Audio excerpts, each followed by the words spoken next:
Everyone wants to be rich, but almost nobody is willing to stop doing the one thing that keeps them broke. It's not your salary, it's not the economy, it's something much simpler. A habit so normal that millions of people destroy their future with it every single day. And if you don't stop today, you might still be in the same financial position 10 years from now. Most people think becoming rich requires a secret strategy.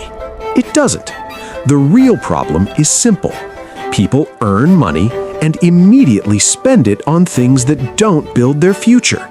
A new phone, food delivery, subscriptions they barely use, things that feel good for a moment but mean nothing later. Money comes in and money disappears, and the cycle repeats every month. Here's the truth nobody likes to hear. Rich people don't become rich just because they earn more. They become rich because they keep more. While others upgrade their lifestyle, they upgrade their investments. They turn every extra dollar into something that can create more money. But most people fall into a dangerous trap called lifestyle inflation.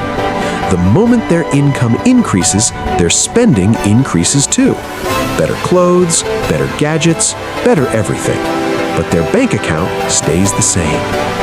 Years go by, and they're still running on the same financial treadmill. If you truly want to be rich, stop spending money to look rich. Start using money to become rich. Every paycheck should have a purpose. Pay your needs, save your future, and invest for growth. Because wealth is not built in one big moment. It's built through thousands of small financial decisions. So if you want a different future, start making different decisions today.